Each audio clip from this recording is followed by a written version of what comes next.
looks like it's reading all right. Cooperative Legacy Project interview number 53, November 5, 2006. We're visiting with Ruth Ann Carlson, daughter of South Dakota Cooperative pioneer Emil Loriks. Ruth Ann, where and when were you born? I was born at Madison, South Dakota in the hospital, November 24th, 1930. Okay. And was that common to be a lot of kids born in hospitals in those days? No, my mother had to work long and hard on my dad to convince him that she would like to be in the hospital. And he was in the Senate at that time because she tells me that I was just a few months old and she took me out in the winter, infant, to Pier to sit in the gallery and to watch and hear Dad. Yeah, okay. She also said that my middle name could have been Senate because he was in the Senate. Okay. Well, according to your dad's biography by Elizabeth Williams, your family background was what, Swedish on your dad's side, and your mother was Norwegian? Norwegian. It was a mixed marriage. Did Swedes and Norwegians always get along together? We've heard stories about the little friction between them. No. We had out in the country, we had the churches, the Swedish church and the Norwegian church, 3 miles apart. And of course the Germans wouldn't get along with either one of them. I don't suppose. Okay. You want to talk a little bit about your dad? Just in general. We'll get to some specifics a little bit later here. Okay. Well, what sort of a person was he? He was a very active person. He was a person that didn't need much sleep. And he was always very enthusiastic about what he was doing. And I guess I regretted at the time that he wasn't home more. But he would come through, and one time he came with some men, and they were going to stay overnight. He wanted Mom to give them dinner. They were going to stay overnight, and they were only in bed for 1 hour, and they got some great inspiration, and they got up and they took off for a different part of the state in the middle of the night. He sacrificed a lot, too, in that he would travel and even sleep in his car on occasion. When he was out. In the days that he was organizing these co-ops. Yeah, when he was trying to organize the co-op oil companies especially, he would sleep in his car so as not to put in bills to the Farmers Union because he didn't think that was quite right. And no doubt he's not turning in mileage either, probably. No. Probably not. And another thing I remember being in the Black Hills at a meeting, and he had to be in eastern South Dakota by sometime in the afternoon, and he had this old Ford car. He drove so fast. I've never been so car sick in my life. So I would refuse to go on a lot of these trips. Okay. This was as a little kid. He would drive fast. Fast. Well, he told me a story about going out to Pier, I think, to meet with Roosevelt. And he talked about Charles Talbot from North Dakota driving really fast. Yes, I guess that was true. But if it was fast enough to scare your dad, and your dad was a fast driver, huh? Yes, he was. But I don't ever remember him having any trouble with the law. Okay. At least I never By heard comparison. about it, or when I was so long. By comparison with You being should a wild probably bill. introduce your husband here to the interview. Yeah. It's Vern Carlson. How about your mother? You want to talk a little bit about your mom? You know, Yes. you probably don't get asked a lot about her. No, she was a stay-at-home person, although she did get out and campaign for Dad on those various times when he was campaigning, especially, I guess, when he was running for Congress that time. She was out. But pretty much she stayed home and ran the farm. Her father lived with us, and he would help with the farming. And Dad would come home. His name was Charles Dolan. Okay. And Dad would come home from some meeting and then he'd get busy and go out in the fields at 4. And my grandpa would say, "What kind of a farmer goes out at 4 in the afternoon?" I probably should have asked you what your mother's name was. Oh, my mother's name was Ruth Marie Dallin Loriks. Mm-hmm. She had been the postmistress here in Oldham prior to their marriage. Okay. All right. What are some of you were on the farm, where was the farm located from here? The farm is 6 miles from Oldham, 4 east and 2.5 north. Okay. Mm-hmm. And Oldham was pretty much where they did their trading in the early days when there was a lot going in Oldham. Mm-hmm. However, I went to high school in Arlington. You did? Mm-hmm. Okay. So I was a... Was there a school here? Yes, there was. Hmm. And my friends were in the church just north of the farm, and they were all going to Arlington, so I went where my friends went. I was pretty much of a shy person, in contrast to my dad. Mm-hmm. Mm-hmm. So what was life like out on the farm? Early on, your dad was already involved in a lot of stuff when you... He was already involved, yet I do remember him being home in harvest time, and he was home sporadically. Mm-hmm. And he was one of those persons that worked really fast when he worked. One time he was hauling a load of grain, and I don't know exactly what happened between the tractor and the load of grain, but he jumps off. The tractor's still going. He jumps off, diddles with the hitch or something, and it's still going. He gets back, jumps on the tractor, and away he goes. It's pretty quick. Mm-hmm. Mm-hmm. So, what, did you have just kind of a diversified farm there? I've seen a picture of a silo, so you had some livestock. We had livestock, we had milk cows, and we had farming, grain. Mm-hmm. Okay. And do you remember him when he was in the legislature, or was he already out of it by the time I you was had too any small remembers? to remember that. How about when he was Farmers Union president? You remember that at all? Just Yes, you would have been, barely. what, about 8 years? Yes, little bit. I remember when the office was in Sioux Falls, Mm-hmm. and Mrs. Shepherd was the secretary. So I remember a little bit of that. And Where was it located in Sioux Falls? it was an upstairs in a building on Main Street, I think. Okay. Mm-hmm. Okay. And it was very small. Mm-hmm. And there again, he slept in the office. He did. And I think they had a hide-a-bed or a sofa or something. What years was he National Secretary of Farmers Union? Yeah. Let's see. When he was national, I must have been in high school. Oh, okay. It's earlier. Okay. So he was involved in Farmers Union and cooperatives, but politics before that, really, right? Mm-hmm. I do vaguely remember 1937 when he was running for Congress. I remember that. And I was a sickly child. I remember being in the hospital, and he was out campaigning.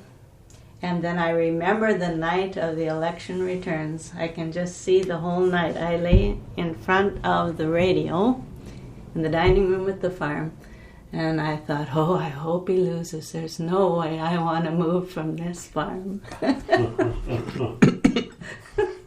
What was the margin on that? I don't recall. That was the closest race that Mudd had ever had. Mm-hmm. I do know the he actual had vote count, but 7 opponents, wasn't it, in the primary? I don't remember. In the Democratic primary, I think it was 7. Yeah. And he never ran for anything again after that. No, they wanted him to run for governor, some other office, and he said, there's no way, I'd have to mortgage the farm. And I said, I don't think I want to do that. How much comparatively, how much would he have spent on that campaign in 1937, 38? compared to today. It must have I been a don't- tiny amount of money compared to a I- congressional race. I think probably people today spend more money on races for the state legislature than Sure. they spent. I'm sure that's true. I know he had to spend his own money, and I know he got a few contributions, like $5 here and $10 here, and those people were just engraved on his heart. But back in those days, I think you had two representatives in Congress, didn't you, in South Dakota? East and West River. Yeah, yeah. That was until 1982. So Was it? Okay, Yeah. okay.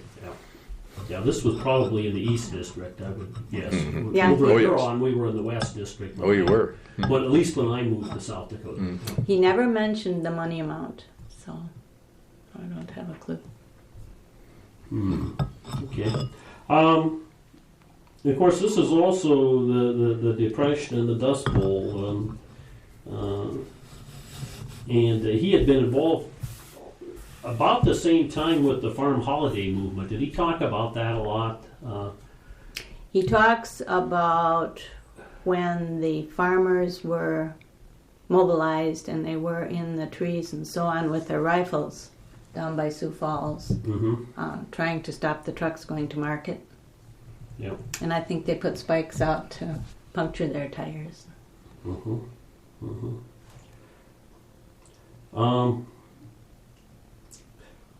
What do you remember about the Dust Bowl? Was it classic Dust Bowl around here, or was it drought and so on? Or that almost have been over by the time you remember? It was pretty well. Well, we still had dry periods, and I remember catching the grasshoppers in quart jars. But the worst was over, I think. Because I was born in 30, right in the middle of it, I think, probably. Started 29. Yeah, okay.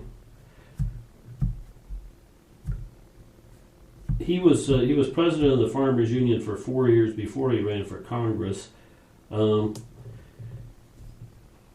You want to talk about a little bit about maybe some of the issues that were involved there. One of them, of course, was the ore tax. Yes. I remember hearing you tell stories about that. Did you hear the story when he was going to speak west of the river?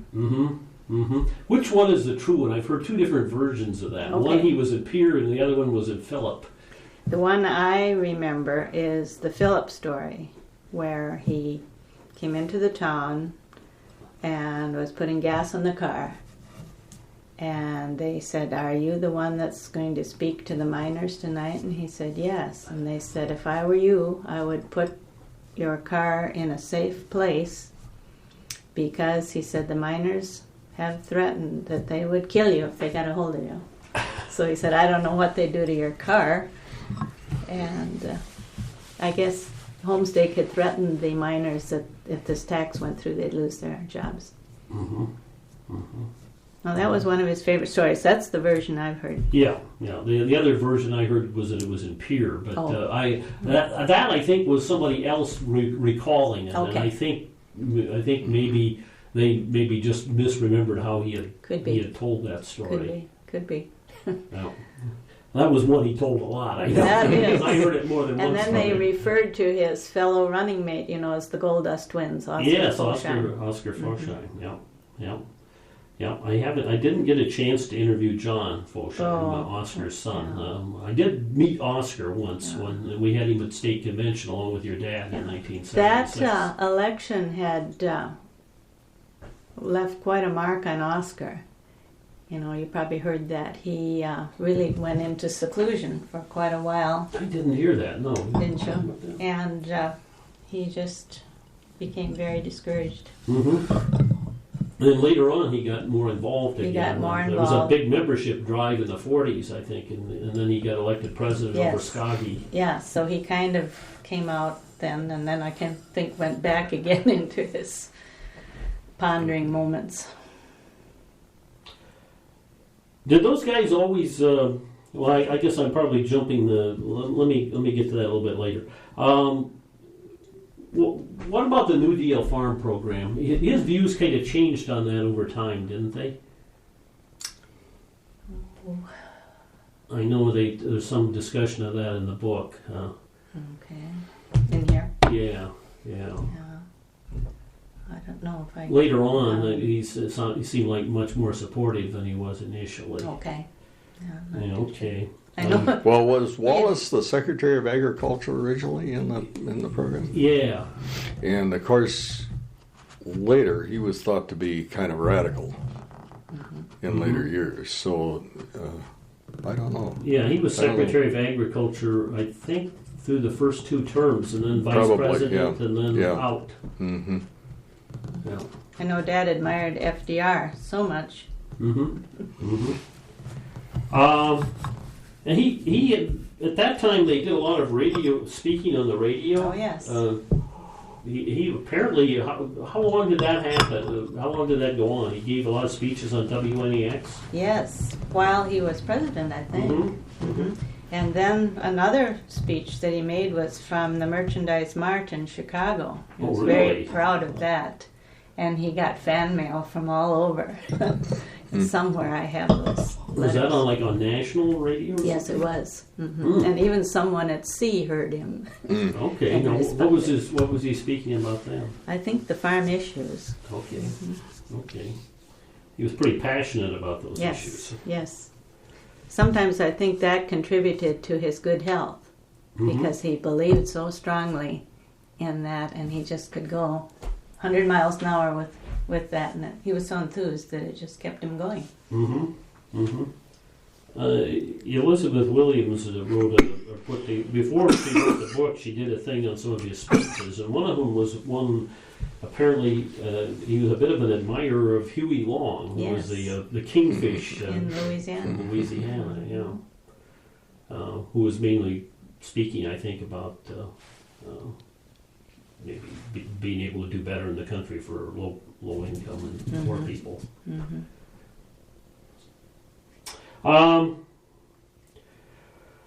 Well, let's talk about Emil's views on some of the other farmers union. We're talking about Oscar Fosheim. Did those guys always get along well with each other, or? For the most part, I think they did, although they had absolute opposite temperaments. They were like sort of the odd couple. Okay. But they had the same views on what should be done. And I know they campaigned together. I know the mom and Mrs. Fosheim even got out ringing doorbells. That was 37. And they remained friends up until the end. Did Oscar pass away first? I'm trying to remember. Yes. Yeah. Yes, he did. Yeah. I interviewed here back, about a year ago. Did actually about 3 hours with Daryl Moseson. Oh, okay. And Daryl commented a bit on a little bit of friction, mainly because there was friction between apparently between Cenex and between GTA. Yes, and I guess there was some there. And a little bit of perhaps about Emil maybe being more with Thatcher. There could have been. I Which wouldn't so be surprising. Because by that time I was gone from here. Apparently Thatcher wanted to head both of the co-ops at one that point. could be. And, that could be. And there was some Sifstad didn't want to give up Cenex. I know there was a feeling there. No. Yeah. Well, let's go back. You attended. Let's talk about you a little bit. You attended country school for what? I think you said 3 years. I went 3 years to the same country school that Dad went to. Okay, and you were just saying that is here in town now. To town. Okay, has that been kept up pretty good? No, we're trying. We had a Whopper feed today. We're trying desperately to raise funds to upgrade it. Well, to restore it basically back to where it had been. Yeah. It needs a lot of help. Yeah. And so that's what we're doing. Then from there, they built a new school east of the farm, and I finished the next 5 grades east of the school, or east of the farm. Okay, so that was another country school that was built. They closed 8, and then they made it a township hall and built a new squarish building. Then from there I went to Arlington High School for 4 years, And then after that, I went to St. Olaf College in Northfield, Minnesota, and got a BA there, and then did a little grad work at the University of Colorado in Boulder. Then I taught school for 3 years and was married. And then after that, I spent 18 years working in the Eden Prairie High School as an administrative assistant. This was after the kids were After grown our up. kids were born. Well along in school. Yeah, we have 2 children and 2 grandchildren. Okay. So what was it like going to country school? We'll go back a little bit and backtrack a little bit here. Well, I tell the truth, I was so terribly shy. My mom took me there. I was 5, and there were all 8 grades, and there was a girl in the 8th grade who teased me unmercifully, and she said, you know, your parents aren't going to be home when you get there. And that just did it for me, because they traveled a lot, and it just really fit. So I didn't want to go to school, so they kept me home. Kept me home a year, and then I started, I was 6 then the next year, by November. And we had a lot of fun once I got going. But you always had Grandma across the road. I had Grandma Loriks across the road, so I shouldn't have felt threatened by my folks not being home, but I did. You enjoyed it more at Grandma's than you did at home. Oh yes, I did. Is that, you think that's fairly common, you know, that perhaps an extremely active person like your dad may end up with kids who are maybe a little bit the opposite? I think so. And my mother always thought, had my dad taken me to school, I probably would have stayed there. She didn't know. Or if they'd explained it to me, but there wasn't a thing like kindergarten or nursery school. I had no clue. You alluded to your dad being on the road a lot. What was that like? Well, that seems to be a difficult thing for a lot of Farmers Union families. You know, it is. And then when he came home, he was all supercharged, you know, telling us about his experiences and adventures of the week. And I just sit there and gloat over that and think, boy, that's wonderful. And then before I knew it, he was gone again. And then he did say to my mother one time, he said, oh dear, Ruth Ann is growing up, isn't she? Then he was, you know, in Denver as secretary to the Farmers Union, national secretary. And then he was gone for long stretches. Okay. That was more difficult. Was that, what years were those there, Ruth Ann? Was that, I should remember too, but I don't. Yeah. Was it between 34 and 38? Oh, yeah. No, It's I think later it's in the than 40s. Was it It's later? later Okay.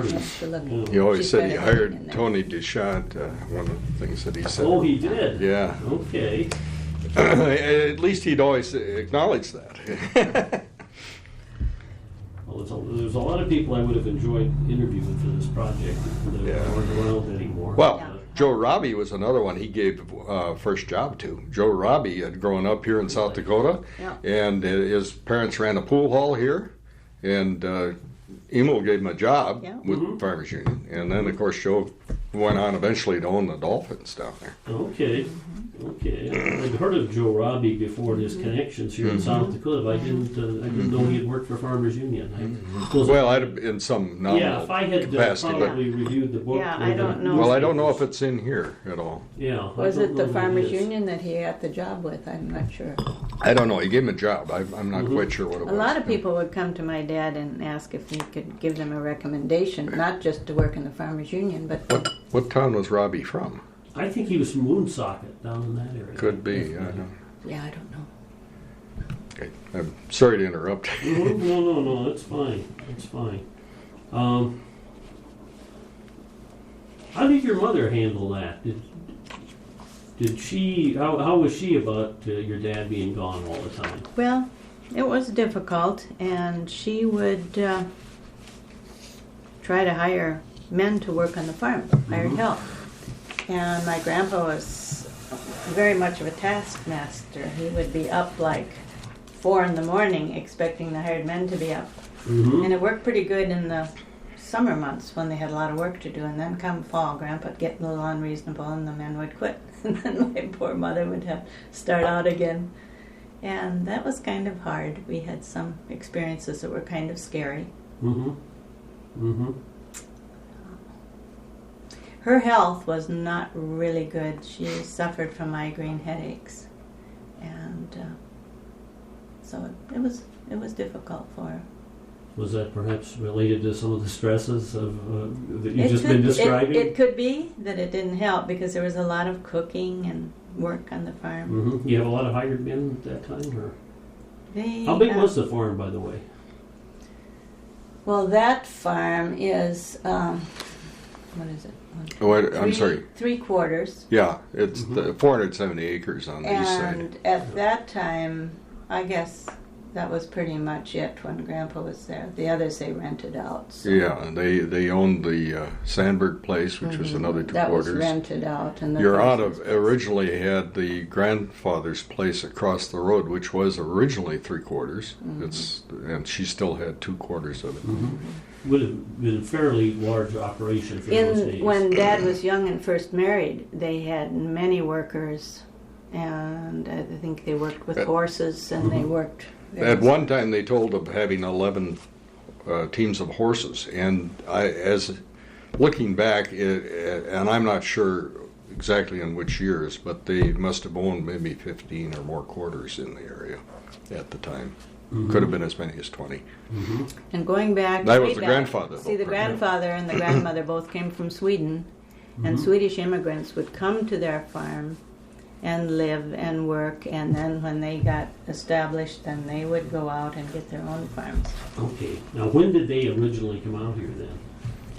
Well, the grandfather came here and helped build the when Ingalls was the station master at De Smet. The grandfather had been the foreman of the crew at Hetland, and that same famous winter of 1880-1881, and helped build the Chicago Northwestern when they went out as far as Pier. From Chicago to Pier. Yeah, and when they stopped building the railroad, he came back to this area and homesteaded. The original patent, homestead patent on the West Farm was 1883, and they had others that were 1890, and then the tree claim, and I'm not quite sure what year that was, but the grandfather had sent for his mother, his sister, and his brother, and they came over first, and then a lot of the relatives and neighbors came over and stayed with him.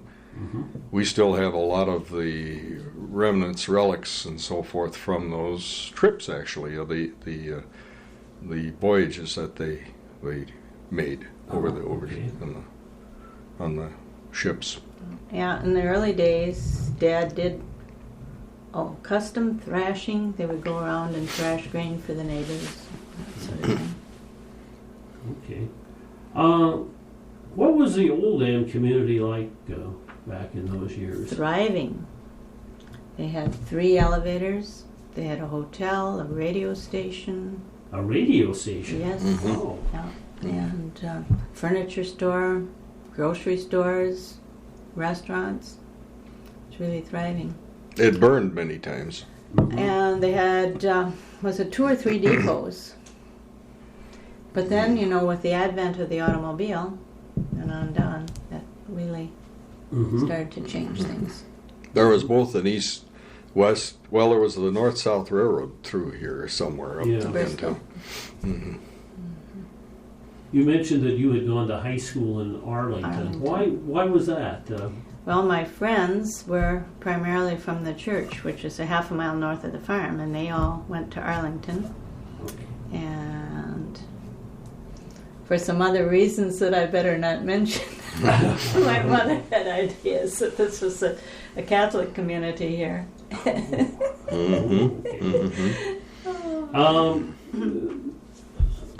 I've heard that there was a hall, a social hall here. Yes. It actually was a socialist hall originally. Yes, and then they blocked out the IST and called it the social hall. Mm-hmm.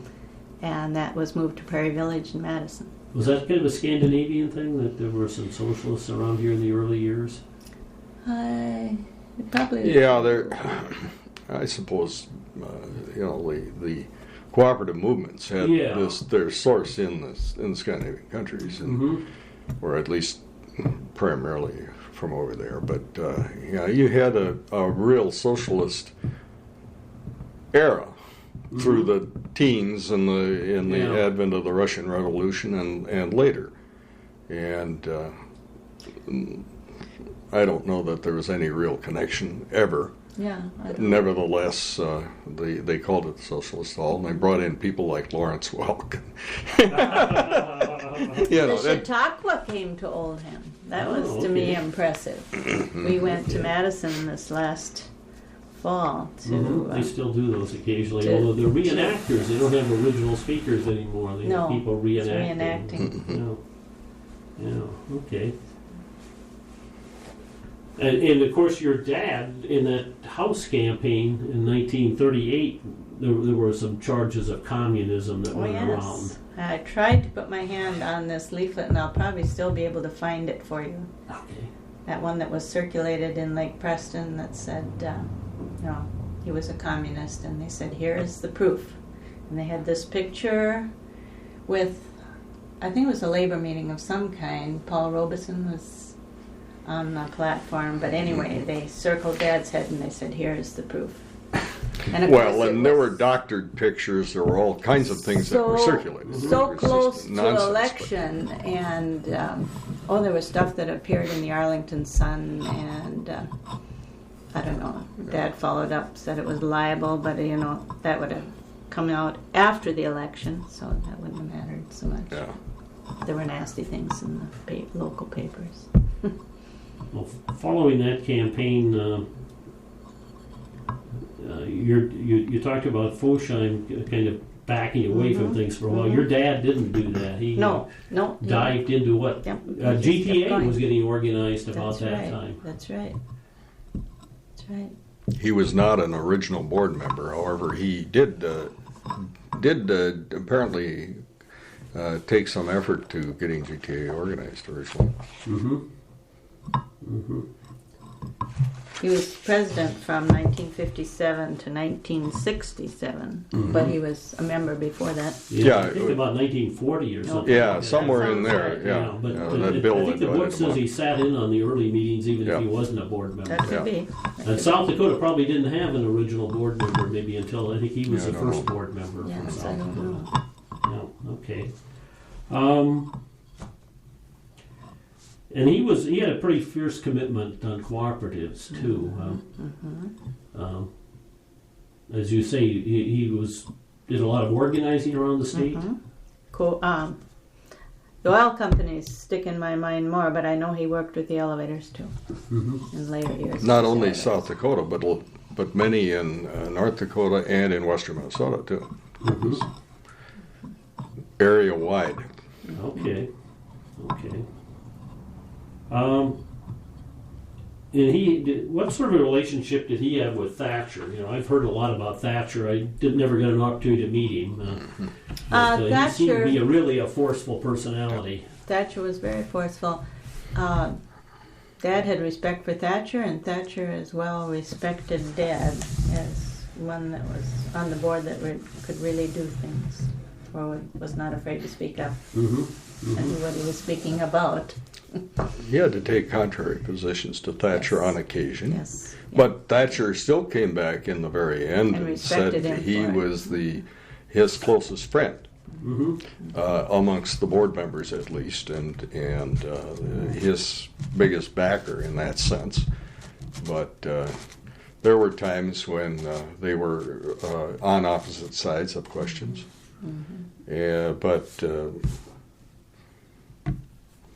Emil was very instrumental in the GTA board in many respects. Carried his weight and was influential with the other members. And it was during a period of time. Yeah, it was also during a period of time when GTA was in an expansive mode and was acquiring freighter malt and honeymead with the Andreases and a variety of things. Emil stayed with us in the cities when he came in for the board meetings. And so we had many discussions over what was going on. and are quite familiar with some of the things that were. There was a big debate about, I think, the acquisition of the linseed, Minnesota linseed portion of it was financed initially. The Bank for Co-ops had run out of short-term money, and were unable to assist GTA at that time, and so they borrowed from Andreas's, and the terms were 13% triple net, which is extremely expensive. Yeah. And there was a lot of debate as to the continuity of that financing in the GTA board. When they got to the point where Bank for Co-ops could handle it, they brought it back to the board, and one of Emil's compatriots on the board, he's from this state.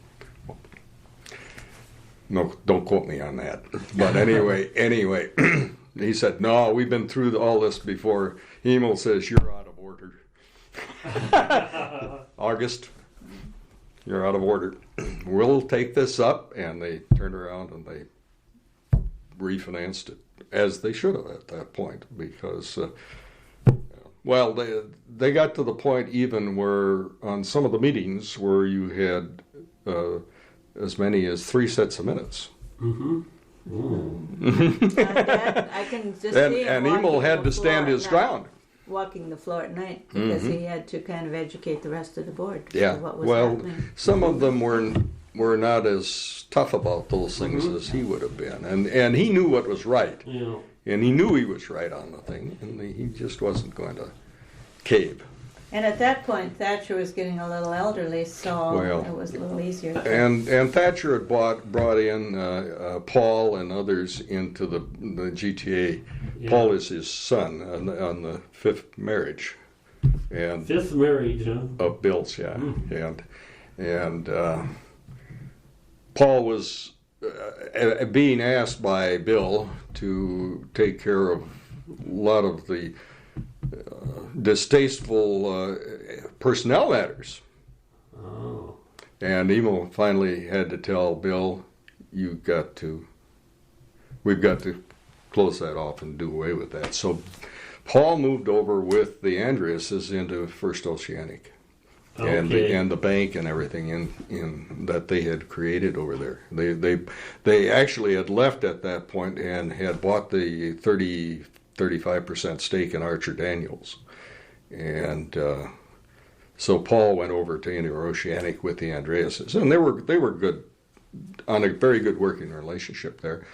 But it wasn't working, and there was an awful lot of consternation within GTA over that, and had been for some time. There was some perception out here that I remember picking up years ago that at one point Dwayne Andreas was perhaps the designated heir to Thatcher.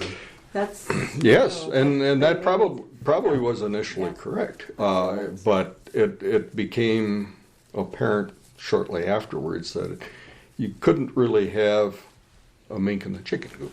Yeah. And they were there for number one, and it just wasn't going to work. Yeah. And so they saw the handwriting on the wall and moved out, bought into Archer Daniels, who were there wasn't good succession within Archer Daniels, and so the Daniels family that was running it, I think at that point, then were happy to sell out a good share of their interest. I wonder who's watching the interests now. Yeah. No, we're not close to it anymore, so you don't know. Yeah. What about other members of the GTA board? Did Emil and August get along together? Oh, generally, yes. Yeah, they did. I barely knew August. I remember one time running into him at the Hickory House in Huron and ended up spending 2 hours, which I wish I had taped because Sure. You don't think about that stuff. I was just a young editor for the paper. Yeah. And, One of his fellows that remained a friend after GTA days was this Irvin Schumacher from North Dakota. He had been on the board. Very close, yeah. And they remained friends. But that was true of many of the lot directors. That's Montana Michelle or whatever his name was, and Michael. Michael, and who was the other one? Western Minnesota that we Holland, yeah, Jewel Holland, and Anderson from Western Minnesota, and you can go down. Well, he still was good friends with Ole too, although they didn't always mesh, but. Then there was the old fellow Alex Lind that went back to Sweden with Dad. Mm-hmm. No, he got along quite well and was quite well respected, I think, within the board. We went to a lot of the conventions and so forth in St. Paul. I met many of the people over there, and it was always a very good, friendly get-together. Mm-hmm. Good social event. Mm-hmm. Mm-hmm. Yeah, they used to make a big production out of it. Yes, they did. Mm-hmm. Even for the women, they had a women's banquet. Mm-hmm. Now, did the women go early on? I don't know what happened before my mother went. That was the highlight of her year. Well, we came back from service in '57 when he was elected. Yeah. And so from then on, we were quite went, familiar. But I don't really know what happened before that. Mm-hmm. I'm sure it had been in existence for a while, but maybe not very long. Miss Basil, the secretary to MW, that was quite outstanding, and she would plan this women's function. MW's fifth wife, sister. Yeah, and she was secretary of GTA in there and kind of watching over things, and did a good job on that. Yeah. She was very efficient. Quite a position that she had too, and was entitled to that. It was a unmarried sister. Okay. It seems to me, or has seemed to be kind of odd, that nobody has ever written a biography of Thatcher. Oh, they haven't? No, there's never. Somebody did. The Cargill Grain Company. Well, they wrote an expose type of thing. Oh, yeah. One of these deals. Yeah. Wasn't that Cargill or Peavy or somebody? I don't know. I've never seen it. So. Yeah. I think I was told at one point that his son Paul had in essence had something like that, but I think maybe it was the circumstances of Thatcher finally being forced to retire from GTA that the GTA never seemed to be that much interested in seeing anything done. Oh, is that right? On the book? Yeah. That's too bad, because really his contribution there wouldn't be anyone without that. No, his contribution and what he did to get it organized and everything should have been recognized. He was very influential. Like he could talk to the President of the United States and make some... Oh, Bill's contributions were enormous. Yeah. He had quite a talent. Senex, they produced a history of their 50th anniversary, but GTAs have never done anything much as regarded documenting history or anything. That's sad. It's not the same. I've tried to call there, and I've... Oh, yeah. It's, they just kind of... I remember calling and asking about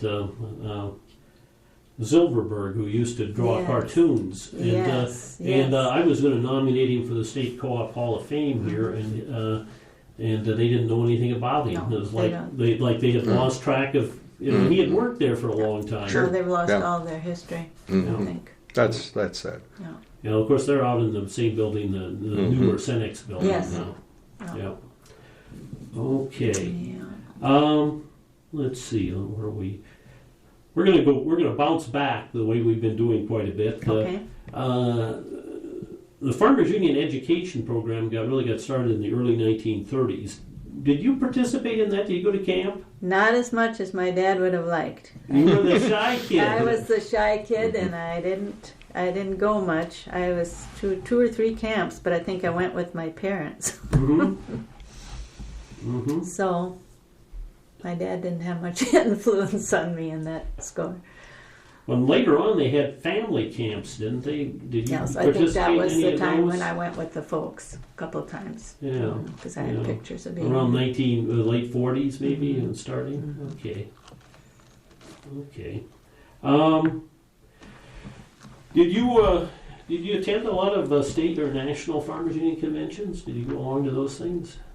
Did he take you and your mom? My mom went. My mom went to all of them, but I don't think probably I did. I made the GTA conventions, but I didn't make the state ones. Yeah, you'd go over there to the women's meeting, banquets with your mother. And well, I went with Emil on a number of occasions. The managers, At GTA. yeah, managers banquets or the general banquets. Okay. Although then the general banquets, of course, he was up on the podium. But.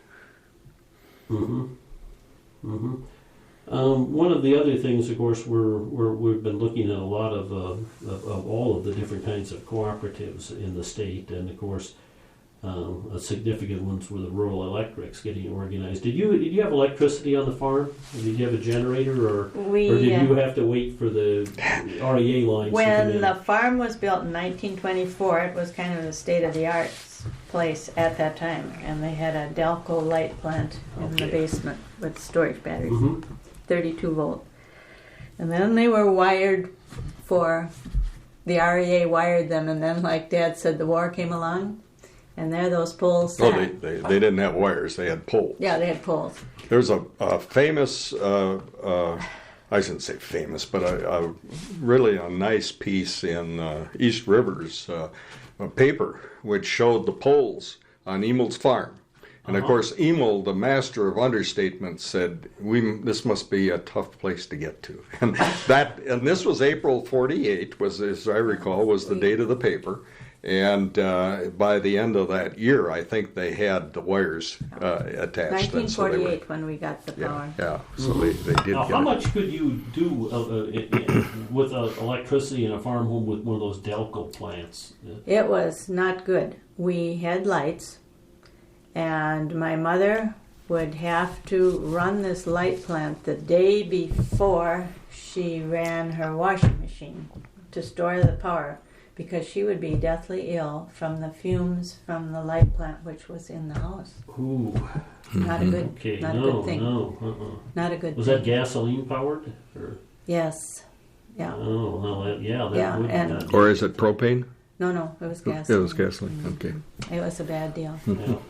Now, a lot of farms had wind chargers, but they would only charge like we did. I think Yeah. they just charged one 12-volt battery and run the radio with it. Oh, yeah. And then we couldn't have a refrigerator, so we had a kerosene refrigerator, and then we got terrible smell from kerosene. Yeah.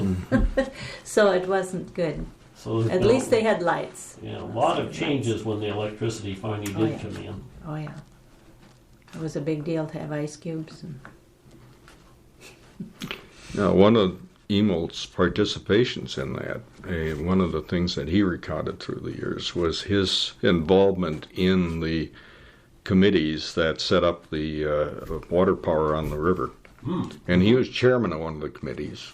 And he recounted the story of the various electric companies the investor owns coming in with a set of documents for them to take to set this thing up. And Emil's first question was, does this provide for public power? And the answer was no. He claims, he was chairman, he claims he just took those documents and turned them over and says, sorry guys, we're going to draw our own, in so many words. And he was chairman of that, one of those committees that was making the decision on what they would do with the Missouri River dams out there. But he was recognized in later years by East River. You probably run across that. Yeah. Yeah, in fact, the last interview I did, I got a story from Virgil Harriet. I don't know. I've heard the name. He was a manager for many years at Coleman. Yeah. And he I knew told the a name. story about when the GTA Feeds plant was built at Ellis. Apparently, Thatcher had made arrangements to have the investor-owned utilities service NSP, that, and Virgil went to Emil and said and told him about it. And Emil said, "Well, that's not going to stand." And he got Thatcher turned around. I'm sure of that. Yeah.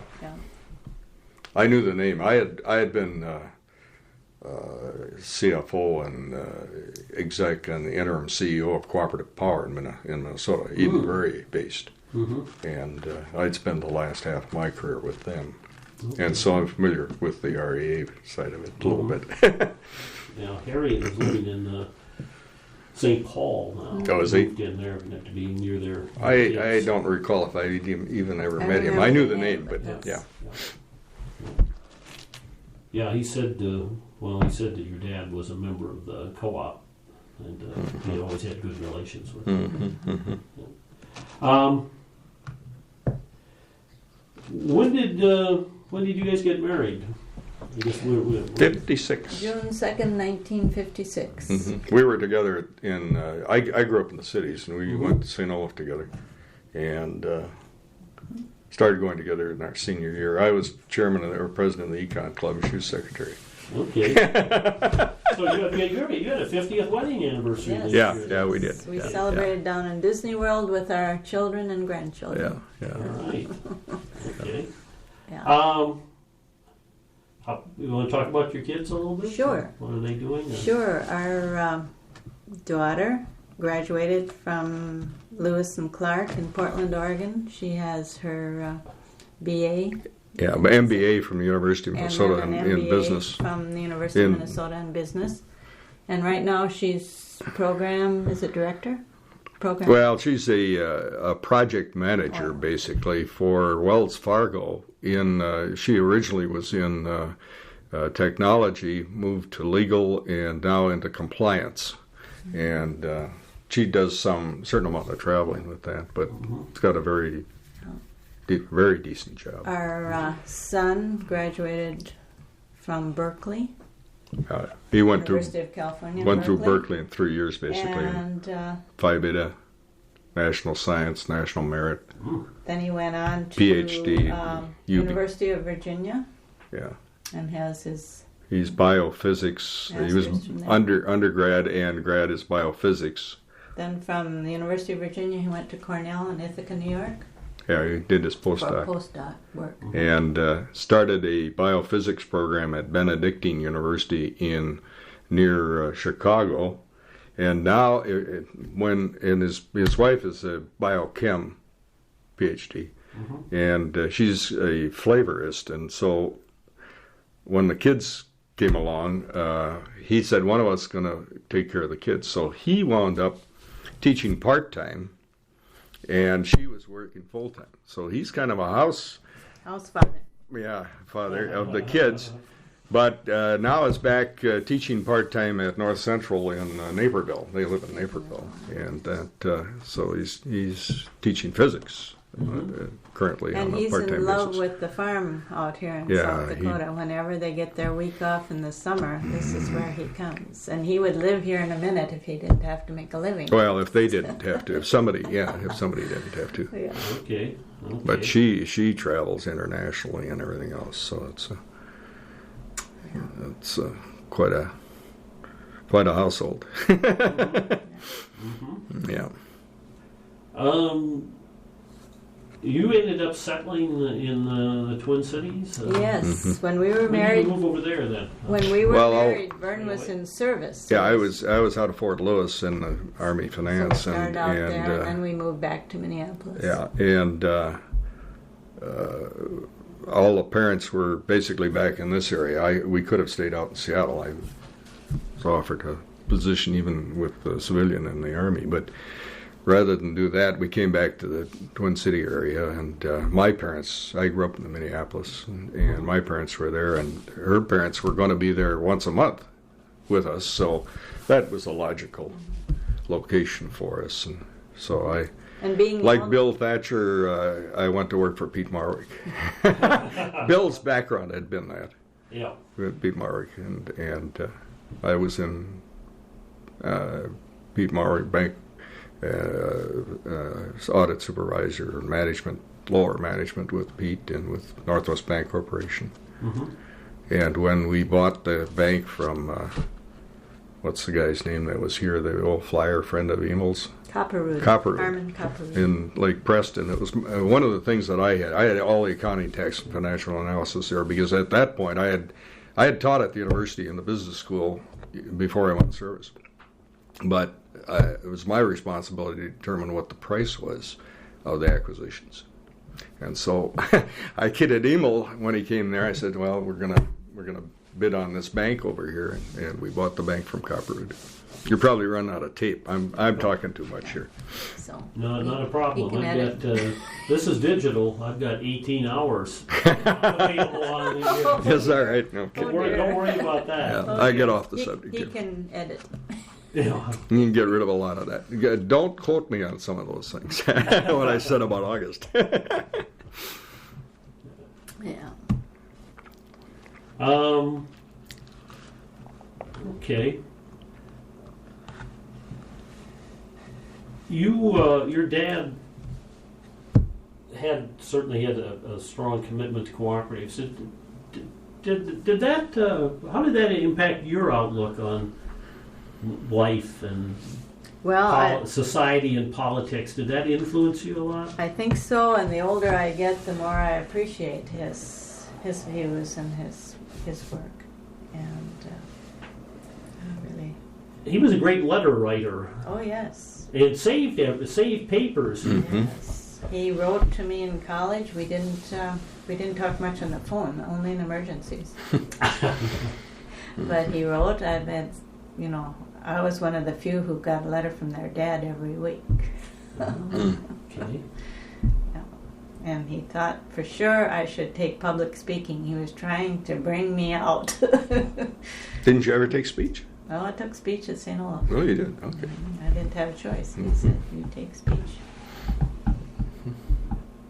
He really appreciated our daughter. She was a debater. Well, Mark was too. Both of our kids were in debate. He had studied debate. Yes. Oh, yes. What was it? Wasn't there a Women's suffrage. A teacher that was a great inspiration? Yes, Alice Lorraine Daly. And he even said she ran for governor. And I thought that was really surprising back there. In the back teens, then. yeah. Yes. Yeah. Not being able to. Was there a women's suffrage in South Dakota before the national, or was it? Did it have to wait until the amendment? Seems to me it came a little earlier here. What was the year of the amendment? About 1919 or something like that. Yeah, Okay. I think it After came World War I. 1918. Well, I'm going to guess that he was involved in that because even, I think, wasn't he involved when he was at Madison? Yes. In fact, debate, there's a yeah. poster up in the museum that So that would have been, what year did he get out of high school? About 19... You see, at Madison, he went to University of Nebraska even before he went into service, and he was in service from 17 to 18 or thereabouts. So he had finished 4 years of college by that time. First time I ever saw him, he walked by the door of my office wearing his World War I uniform. Oh, yeah. He was so proud of that. Yeah. And when I heard talk of maybe they'd close the air base in Rapid City, I thought, oh, I'll have to retrieve his stuff out there. They do that. He was one of... some stuff material. Yes, he has his uniform. His uniform, his helmet, and all that. On Okay. display. He was one of the few who could still get into it, you know, in later... until the very last. He got a little heavier at the end, Yeah. but Yeah. No, he did. until then he was pretty Well, he good. belonged to, what was it, the Silver Wings? Yeah. Was that Yeah. the World War organization? One, Yeah. World War One Yeah. pilots, yeah. The last, or what? Maybe only 3 of them left out there. Yeah, I don't know how many really there are. At one time, there were about 100 left throughout the country or throughout the world, but it's highly unlikely there are many And left one of now his anymore. highlights Yeah. was it the owner, president of Eastern Airlines, took all these old guys to Texas. Do you remember that? He and Glenn Levitt. Glenn Levitt from right up here. Clark. There were 4 of them from this area actually.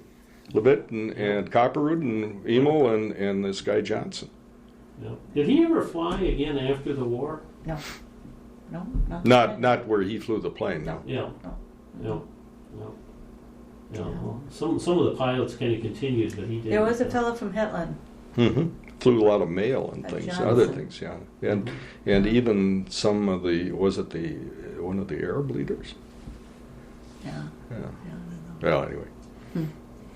Okay.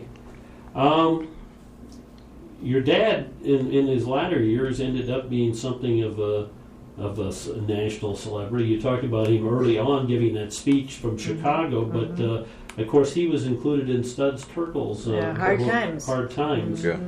Oddly enough, when I was coming down to do an interview for the job with Farmers Union, I picked up something to read along the way, and and read about him on the way down because Oh, I really? had to take the bus down here. Uh-huh. Did you notice the article right after Emil and Ruth's article was Clyde Ellis, who started REA. That's the very next one, right in that. Yeah, read that. I met Clyde Ellis when we were down in Washington one time. He was pretty well along in years at that point. Somebody introduced us. Is what it amounted to, but. That's right afterwards. And Clyde, they had to give credit for influencing Roosevelt to do the REA originally. Mm-hmm. And he became the first chairman of NRECA, or president of NRECA. Okay. Well, then there were some documentary films. I remember one out of Nebraska that was done in the 80s that we called Plowing Up a Storm. Yes, I think both Emil and I have Homer a Ayers copy were of in that. that. Yes. Did Emil get along with Homer Ayers? I remember Homer being almost more, a little substantially to the left of Emil. Yes. No, they corresponded. Yep. Mm-hmm. They corresponded. And then there was, of course, the FDR Centennial. Mm-hmm. On TV. Yes. Mm-hmm. Okay. Yeah, he was involved in that, and it's his final quote he wasn't on the TV at that point, but there was his quote at the very end. I remember that. Mm-hmm. That was very. Can't touching. remember what he said, but it was.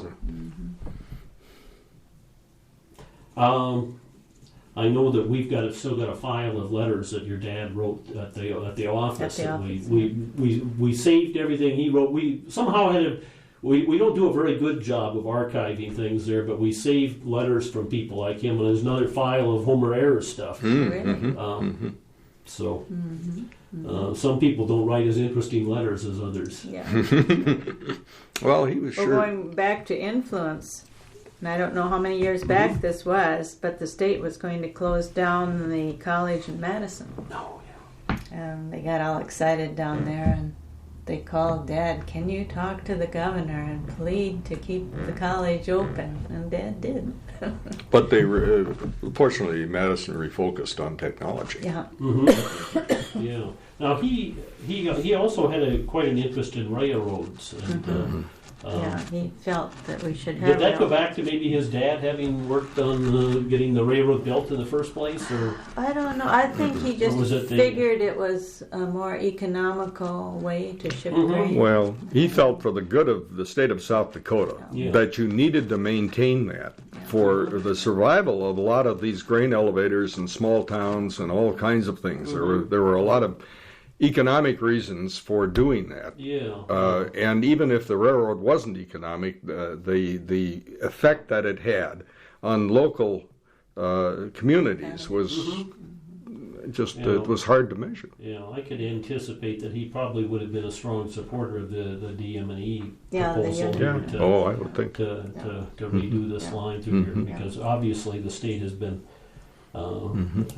damaged over the years by having as poor a rail system as we ended up with. You can't always look at the bottom line as being the final. No. Yeah. Mm-hmm. Yeah. Elizabeth Williams wrote your dad's biography. Do you want to talk about that process a little bit? And I know he did some meetings before he passed away. Yes. Well, the beginning was when he spoke in Brookings, and she heard him, and then decided she was going to do her master's thesis on his speeches and his persuasiveness of his speeches. Yeah. And then when she got to meet him, the friendship grew, and she became more and more interested. And then when she was to his funeral, I guess she just decided then this book had to be written. Mm-hmm. And Well, it's she nice had to it, have that. She had it quite a ways along already at that point, but she hadn't completed it. No, but at that point she knew she should. Yeah, that's right. She wanted to do it. Yeah. Yeah, I know that that was going on. In fact, Elizabeth is one of the advisors for my project. Oh, is she? Is she? Good. I tried to get some historians, and then some. Yes. John Miller is too. Oh, okay. So, That's good. can you keep me pointed in the right That's direction? good, yeah. And you have when did your mom pass away? She preceded My mom your dad, passed right? away in April of 1979. And your dad, then, I remember he 85. received the first Meritorious Service Award we gave as an organization, and but he wasn't at the convention. He had been out trimming trees or something, and had fallen and injured himself. Broke his back. No one was living in the farm buildings at that time, and he drove out there and he noticed that a limb had broken off and hung over this steel grain bin. So he gets up on one of his rickety ladders and he's going to pull You it never off. wanted to borrow a ladder from him. And the ladder twisted on him and Yeah, went, it flipped around and he was underneath and it. he fell. And he fell down. Broke 2 vertebrae. And unfortunately, the weeds weren't trimmed too good there. So he pulled himself by the weeds to his car, got in the car, drove the 6 miles to Oldham, drove up here in the driveway, and he couldn't even get out of the car. And my aunt came running out, and he said, "Call the VA. Think I've broken my back," or whatever. So she calls the VA, and they said, "Just get him to the nearest hospital. Don't worry about the VA." Yeah, he wanted to So go they got where it him was to free. Madison. So we come out, and I visit with the nurses, and I said, "No, he's very elderly. You'll be careful with medication." "Oh, yes, yes." I said, "You won't over-medicate?" "Oh, no, no." Next thing I know, they gave him too much Valium. He was fighting fires. The next time we came, he was in a straitjacket. Because he was fighting fires, and he just ripped that Yeah, straitjacket to pieces. still pretty So strong. I said to the nurse, "Whatever happened?" "Oh, she had gone on vacation for a week." So then they took all medication away from him. I wasn't going to give him anything.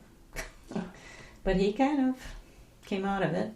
Came back to his apartment here. It was kind of short after that. That was 1980, wasn't it? Or, I think so. Yeah, Yes. 1980, because that summer we had just had a little garage sale type thing and emptied the farmhouse because my cousin was going to move there Yeah. and live. Yeah. And it was just after that he fell. Yeah, it seems to me like, as I remember it, our conventions were always, in those days, were always about the 10th or 11th of October. Okay. And he wasn't able to make it there, and then we ended up, I remember going over with Ben Radcliffe to a Kingsbury County meeting and presented it to him there. And it seems to me like that was maybe in January or February. Okay. Yeah, he had a bit of a lengthy recovery there. And then he went on the school bus to Pier to help the farmers, lobby. Terrible weather. Came home and he got in his car and went, I think, to Lake Preston or wherever, just in bitter cold. The wind chill was terrible. His car stalled north of Oldham. And instead of sitting in the car, he walks a mile or more. Yeah, about 2.5 miles probably. Yeah. Farm. And that did something to his heart because after that, then he had the congestive heart failure. But Well, he not only walked to the farmhouse, he walked back to his car. Instead of staying at the farmhouse, he walked Yeah, back it to wasn't, his car. So it that wasn't was, one of the brighter no, moments, but nevertheless. he never realized how old he was, which was probably good. I mean, in his mind, he was always young and able. Yeah. He spent, it was only 9 months or so that he was in the, up there in Dismill. That was a hard move. Yeah. Believe me, that was a hard move. Yeah. And the East River people were trying to get a hold of him. They didn't know where he was. I guess it was for his award or whatever. Yeah. And they finally located him. And they said, "Oh, we didn't know you were in Dismet at the Good Samaritan." "Yes," he said, "I'm here for some therapy." That was the same time they gave Frank Bennett of REA an award at that. Now, did you have to go through the process of taking his car away from him then, too? That was difficult. He had his car up there. And I said, "Dad, you can't drive it, but you can get a driver." No. That was the hardest. That was the hardest thing I've ever done. He was good about visiting all his friends there, but when he had to go there, and his sister was there. Emil, who lived here, went up there earlier because she fell out here. And, Yeah, by the time he got up there, she was in such bad shape. yeah. So. Yeah. But one time he had taken her out here to get some of the old church records for the Spring Lake Covenant Church there. And they backed out of the driveway here and they got hit by a double bottom semi. And the semi didn't even know he hit him. He crushed the trunk, made it look like an elephant sat on it.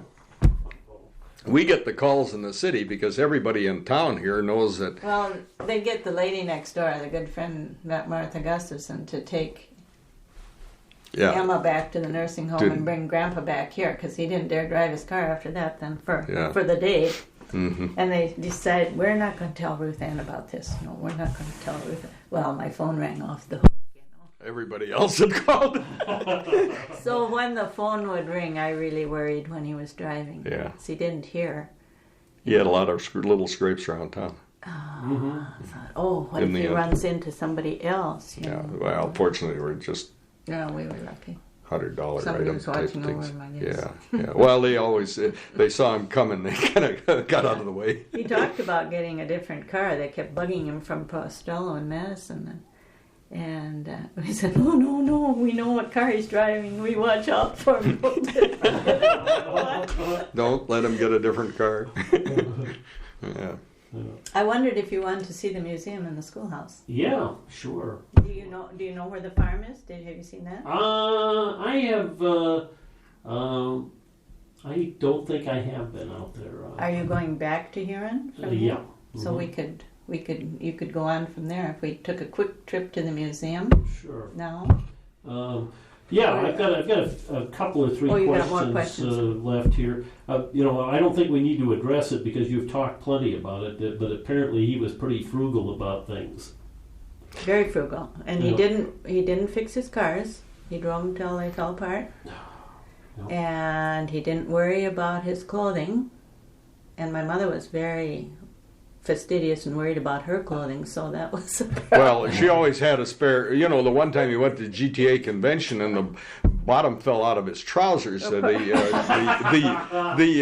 moths had gotten at it. Well, she'd always had a spare. He had to go get a new suit then, but she'd always have a spare shirt and tie and everything for him because he would get stuff. You saw everything he ate, almost not quite, but he was.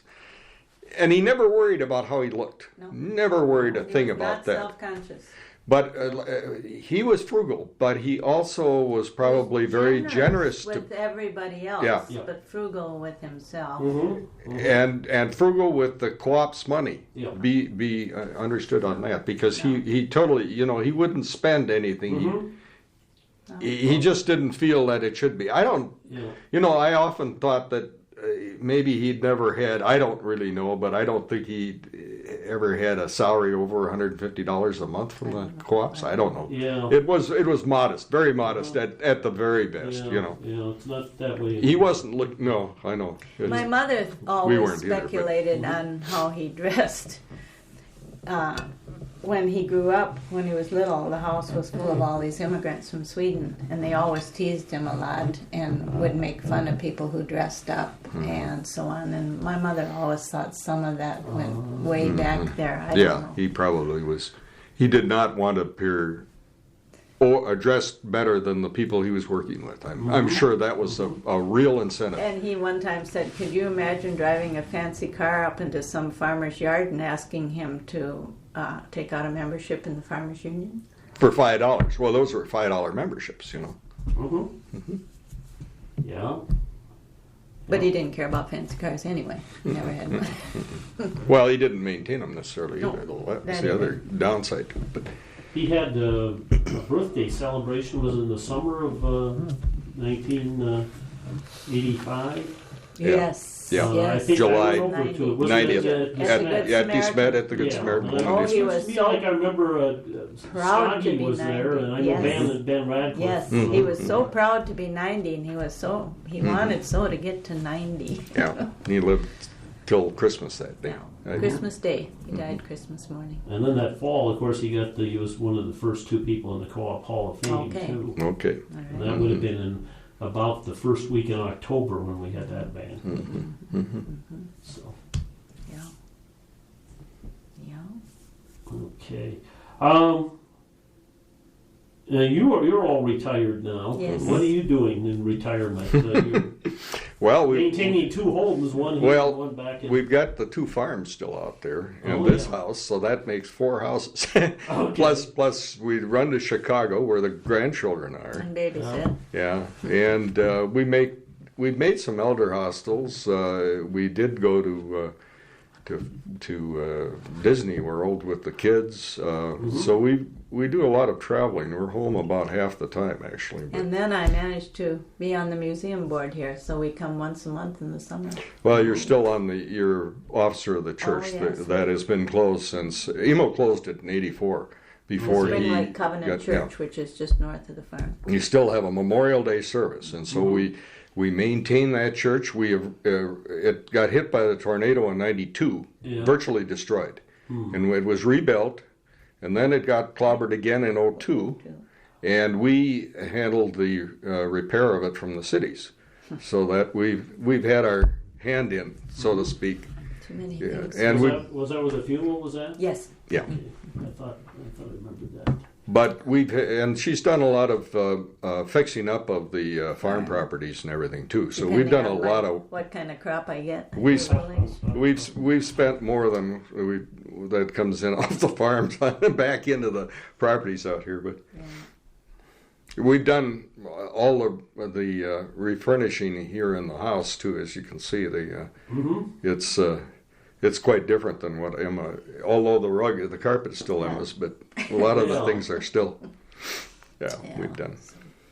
I guess I'm going to ask you to speculate a little bit here because there's no way of knowing. Your dad would be 111 this year if he had lived. It's been He was 21 born years. in 1990. 5, I thought so. Yeah, 1995 in July. So he'd be 111. 11, yeah, that's Yeah. right. That's right. He certainly early on, reading some of the speeches and reading the articles in the Union Farmer, he had a very strong belief that cooperatives could have just a huge influence on improving the social status, income, and everything for farmers. Do you think, looking back today, how do you think he would feel about whether they had lived up to the potential that he saw for them or not? I'm afraid he wouldn't. He would be disappointed. Well, in the events of the more recent years, yes. But I think that the contributions that they made in the earlier years were phenomenal. At the time when they had to compete against Cargill and a lot of the, there was quite a fight between North Dakota and Minneapolis in the grain industry. And my background too, I'd been with International Milling at one time, so I'm familiar with grain. And I think that their contributions were substantial. I think we've been and we're a little bit removed from it at this point, probably a little disappointed in there not being a bigger factor today anymore. But just think, as far as REAs are concerned, what would agriculture have looked like had you not had REAs out there to see the development of agriculture as we know it today? It's just, we would have been back 20, 30 years. I think, though, had he lived right now, he would be disappointed. He would have been disappointed when this co-op here closed. Yeah. The elevator here. Yes. Sort of. Well, they merged it with Preston. GTA isn't what it used to be. But the thing that would have disturbed him most is the current political situation, which is just, we've got the worst economic policies in the history of the country. And you can go right on down the line. We've never had an administration that is so unaware of truth and willing to spin everything that there is out there. And there's no recognition of honesty or integrity or truth anymore. It's just ridiculous. It's the Heinrich Himmler approach to you say it often enough and you're going to get people to believe it. Well, sorry, I'm on the soapbox there. Okay. But you know where I'm coming from. Yes. He's got it.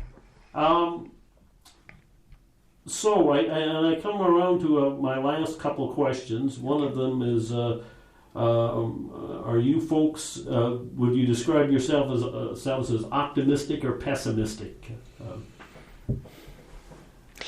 Well, I'm not as optimistic as my dad, and I wished I were. I try to work on that.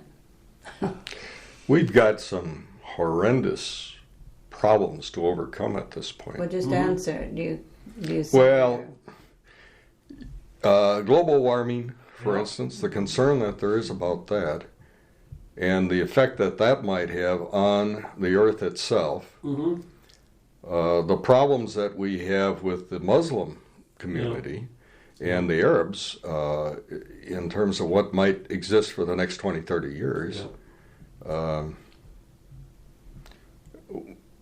Even if we have changes in leadership, it's going to take some tremendous changes to be able to dig ourselves out of the hole we're in. It's just not going to happen overnight by any means. But we've got to try to be optimistic somehow. Well, to keep plugging away. Yeah. You have a belief structure as well, which may supersede anything that happens here. But as far as the whole environment that we're in, it's not very. We've done some awfully dumb things. Well, I noticed with Dad, it's hard to be optimistic, I think. Things would be bad, but he'd always go forward and not dwell on what was bad. Well, that's true, but he would always he was try optimistic. to go forward. And you have to be that. You have to look for improvement and change. Because you can get hung up on something that's bad along the way. But it's almost as if the bad guys are taking over. Glass is half full or half empty. Well. And that gets me to my last question. Is there anything that you would like to talk about that we haven't discussed?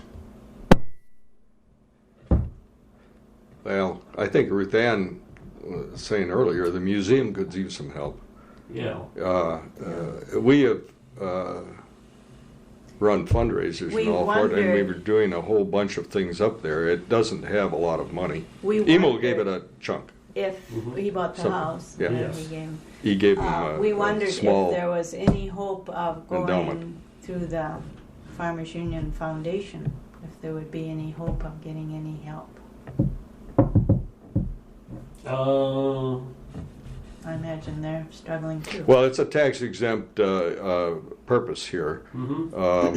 It's a sub-part of the library, which is a part of the local community or the government, literally. So it's not a problem as far as tax exemption is concerned. And it's on the National Register. It is on the register. Of Historic Places. You need to take a look at that and see what they had so far. What year was it that he bought that? I remember coming over here taking a picture of it. It wasn't dedicated in '76. '76. Yeah, and it may have been bought a year or two before that. It was bought up quite reasonably. Emil just bought it on an auction, and I don't think he paid $2,000 for it. It was less than $2,000. Something 18 or something. Yeah, something like that. And then he was able. He worked on GTA to try to get some funds. Got something, and then we had a wonderful lady whose health is terribly bad, but she's able to write grants. So we've gotten some grants, and so on. So I guess we're trying to keep. One thing we touched on earlier, boy, it would be good if we could get if GTA were a little bit more responsive. I was so discouraged. I called there for some. Is Butch Haugen still involved over there in St. Paul? I don't know. I don't know. I think he went into Senex as I just thought of one of the financial. He was with me at Pete at one time. I just thought of somebody maybe you should interview, and I can't think of his first name. His name is Mortensen, and he was on the Senex board. Is it Daryl Mortensen? Well, did you mention him before? You mentioned Moseson. Oh, Moseson, yeah. Dwayne Mortensen? Yeah. Yes, he was one of my first people. Yeah, he lives not too far away here. We've talked with him at the, Okay, good. Yeah. Yep. He's very enthusiastic. Yeah. Very good Nice. fella to visit with. Yeah. Yep. Mhm. Yeah. And in fact, his wife cooked fried chicken for me. Oh. So you can that one. That was where I discovered that I wasn't getting rid of all the ambient sounds because you can hear the chicken crackling in the frying pan. Oh, yeah. Yeah. Okay. Well, I think we've reached a conclusion Okay, here. very good. We've been visiting with Ruth Ann Carlson and Vernon. Yes. Thank you for participating in the Cooperative Legacy Project. Now,